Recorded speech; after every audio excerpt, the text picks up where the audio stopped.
एक bus stand जिसका नाम ISBT है, यहाँ पर 12 अगस्त 2024 को एक घटना होती है।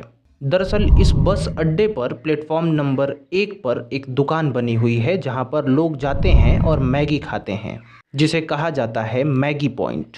इसी मैगी पॉइंट पर एक 16 साल की लड़की बैठकर मैगी खा रही होती है और उस 16 साल की लड़की को एक गार्ड देख रहा होता है। वो गार्ड देख करके परेशान होता है और सोचता है कि इस 16 साल के लड़की के साथ कुछ ना कुछ तो हुआ है, पर क्या हुआ है ये अंदाजा उस गार्ड को नहीं होता।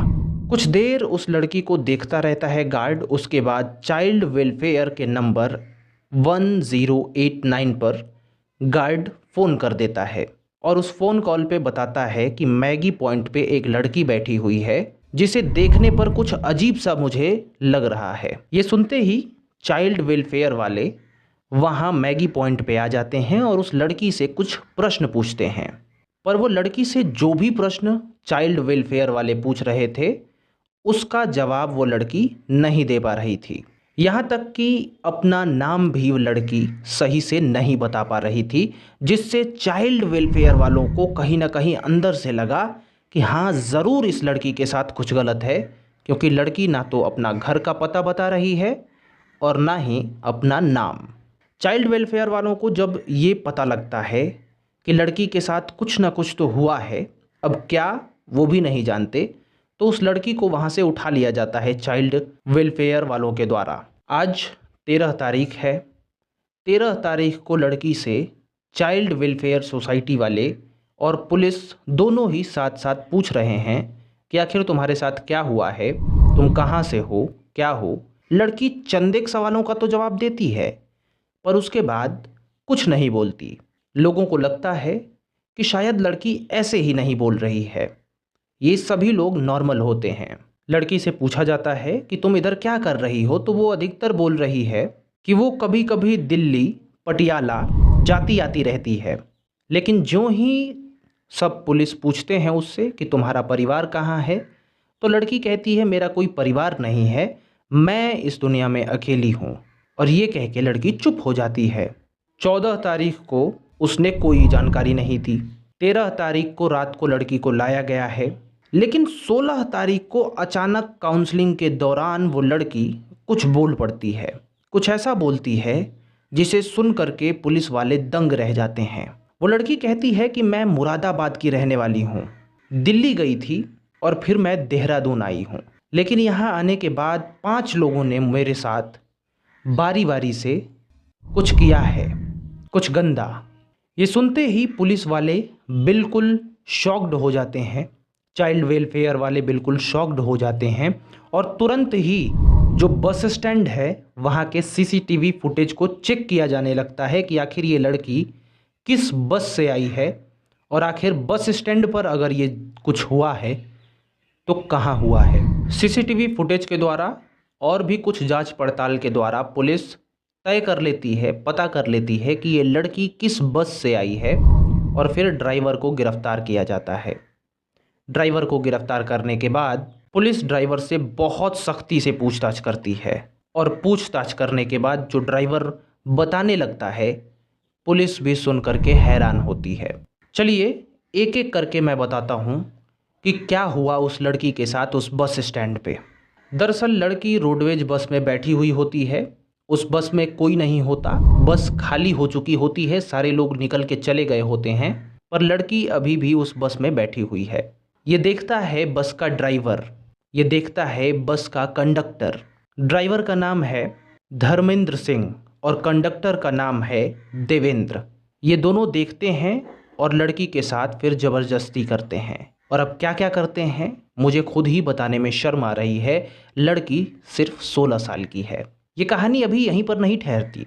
ये दोनों अपनी प्यास बुझा लेते हैं और फिर ये बात दूसरे बस के ड्राइवर और उसके एक साथी को पता चलती है। इन दोनों के नाम मैं बता दूं, एक का नाम राजपाल राणा और दूसरे का नाम रवि। ये दोनों भी आते हैं और उस लड़की के साथ बारी बारी से संबंध बनाते हैं और अपनी प्यास ये भी लोग बुझाते हैं।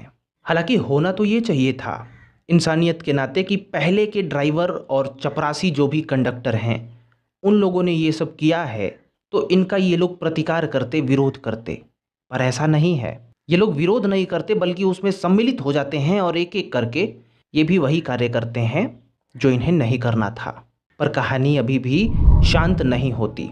4 लोग अब तक अपनी प्यास बुझा चुके थे।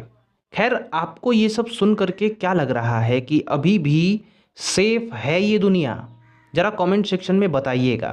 खैर, अभी तक 4 लोग तो जो करना था कर चुके थे, लेकिन इनके बाद भी उसी बस स्टैंड के एक कैशियर को भी ये बात पता चलती है और वो कैशियर भी विरोध करने के बजाय उसी में संलिप्त होता है और ये भी उस 16 साल की लड़की के साथ वही करता है ना? अजीब सी बात। एक बात यहाँ पे नोट करने वाली है कि लोग अपने दुख लोगों में बांटते हैं और सोचते हैं कि मेरा दुख है 10 लोगों में बांटेंगे तो हल्का हो जाएगा, लोग कुछ ना कुछ तो समझेंगे मेरी मजबूरियों को। पर इस कहानी को देख करके बिल्कुल भी ऐसा नहीं लग रहा। उस 16 साल की लड़की के साथ जो भी कुछ हुआ, जो भी कुछ होता चला गया, एक दूसरे को पता चलता गया और वो लोग विरोध करने के बजाय यही सब करते गए। क्या लगता है, दुनिया दुख बांटती है या देती है? ज़रूर बताइए। खैर, आगे बढ़ते हैं। ये पांचों के पांचों लोग, इनकी उम्र मैं आपको बता दूं तो इनकी उम्र, जो सबसे छोटी उम्र का इस पांचों व्यक्तियों में से व्यक्ति है, उसका साल है 32 साल का वो व्यक्ति है। और सबसे बड़ा व्यक्ति 57 साल का है, 57 ईयर्स। यानी आप समझ रहे हो कि कितने एजेड लोगों ने 16 साल की लड़की के साथ, मैं अब क्या बोलूं, मुझे बोलते हुए भी बड़ा अटपटा सा लग रहा है कि यही है दुनिया की रियलिटी। ये मैं इसलिए कह रहा हूँ क्योंकि अभी कोलकाता में भी एक केस सामने आया है, डॉक्टर वाला, एक नर्स वाला केस। मैंने आपको बताया ही है। ऐसे रोज़ रोज़ मैं एक केस आपको सुनाता हूँ। लोग विरोध प्रदर्शन करते हैं किसी एक केस को लेकर के, रोड पे उतरते हैं, कैंडल मार्च करते हैं और पता चलता है कि उन्हीं कैंडल मार्च वालों में से ही कोई एक या फिर कोई अन्य ये सब कर देता है। किसका किसका विरोध किया जाए, इस विरोध का भी कोई परिणाम नहीं निकल रहा है। क्या है इसका अल्टीमेटली परिणाम? क्या है? कैसे रोका जा सकता है? अगर आपको कुछ है सजेशन तो कमेंट सेक्शन में ज़रूर लिख सकते हैं, क्योंकि मैं तो परेशान हो गया हूँ ये देख देख करके। रोज़ मुझे देखना पड़ता है। खैर, इन पांचों आरोपियों को पकड़कर जेल भेज दिया गया है और अभी फ़िलहाल में कोर्ट में केस चलता ही रहेगा और अल्टीमेटली जो कोर्ट सज़ा देगी वही होगा। लेकिन अभी फ़िलहाल के लिए ये लोग जेल में बंद हैं। अगर कोई सुनवाई होती है और अगर मुझे पता चलता है तो मैं ये ज़रूर कोशिश करूँगा कि कमेंट सेक्शन में ज़रूर आप लोगों को बता दूँ कि इनके साथ आखिर कोर्ट ने क्या कहा है और कोर्ट ने क्या सज़ा दिया है। खैर, अभी तक तो कोई बिल्कुल पुख्ता सज़ा नहीं है, कोर्ट में केस चल रहा है। बाकी जुड़े रहिए हमारे साथ। मिलते हैं किसी अन्य वीडियो में। राम राम, जय हिंद।